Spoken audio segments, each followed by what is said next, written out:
Bismillahirrahmanirrahim. Assalamu alaikum wa rahmatullah. How are you, dear viewers? Hope you will be fine, inshallah.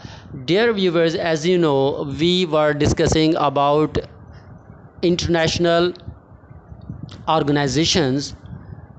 Today we will discuss UNESCO. UNESCO is one of them, an important international organization.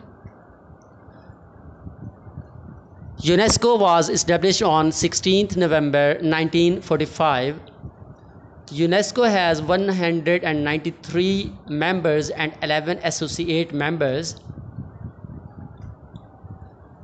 UNESCO headquarters located in Paris, France.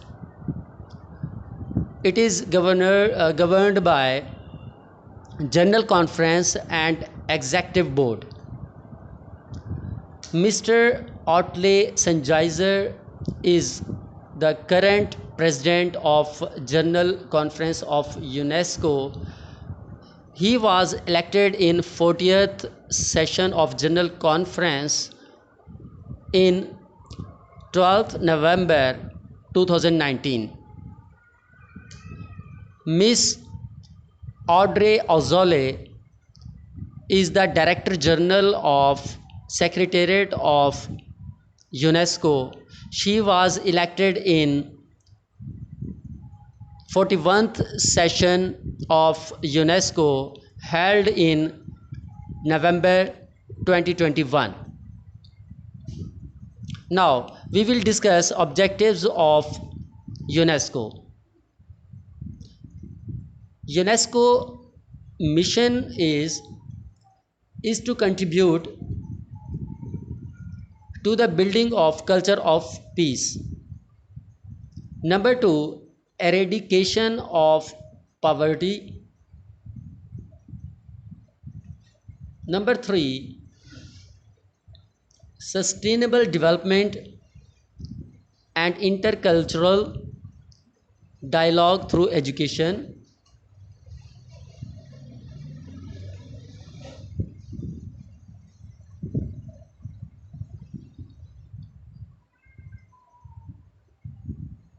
Sorry, मैं ये repeat करता हूँ.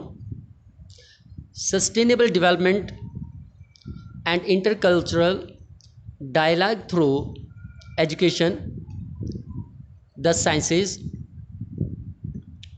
Culture, communication and information. Now we will discuss focus areas of UNESCO. Number 1, education. Number 2, natural sciences. Number 3, social and human sciences. Number 4, culture. Number 5, communication and information.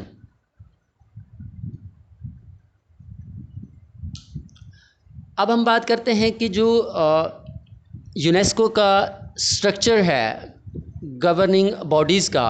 Actually 3 governing bodies हैं UNESCO की. Number 1, general conference, ये सबसे top पर है. Number 2, executive board and number 3, secretariat. President जो होता है वो जनरल कॉन्फ्रेंस का हेड होता है. मिस्टर ऑटले सेनजाइजर is the current head of General Conference. और सेक्रेटेरिएट का जो हेड होता है जिसे एग्जीक्यूटिव बोर्ड इलेक्ट करता है वो डायरेक्टर जनरल होता है. Miss Audrey Azoulay is the current head of secretariat and elected by the executive board of UNESCO. अब हम बात करते हैं functions and objectives of UNESCO. UNESCO के 3 बेसिकली पर्पज़ हैं. नंबर 1, टू प्रमोट एजुकेशन, और इसका फोकस जो है वो साइंसेस पर है और टेक्निकल एजुकेशन पर है. क्योंकि जो सस्टेनेबल डेवलपमेंट है और इकोनॉमिक डेवलपमेंट है स्टेट्स, मेंबर स्टेट्स की, वो डिपेंड करती है साइंस एजुकेशन पर और टेक्निकल और स्किलफुल और आउटकम बेस्ड एजुकेशन पर. इसलिए यूनेस्को का सबसे जो फर्स्ट ऑब्जेक्टिव है और स्ट्रॉन्ग एम है वो है to promote the sciences education और technical education, outcome based and skillful education, क्योंकि इससे जो है वो डिफरेंट कंट्रीज़ की जो पॉपुलेशन है वो साइंस और टेक्निकल एजुकेशन के ज़रिए स्किलफुल बनेगी और इकोनॉमिक डेवलपमेंट का सबब बनेगी। नंबर 2 है to promote the peace in the world.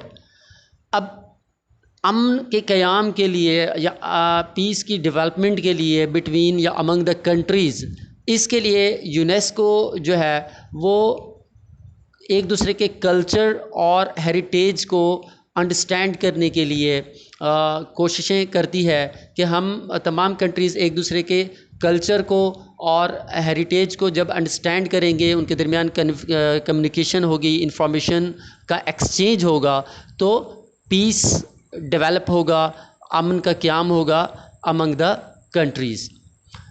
और नंबर 3 पर जो है वो आ जाता है इंफॉर्मेशन एंड कम्युनिकेशन।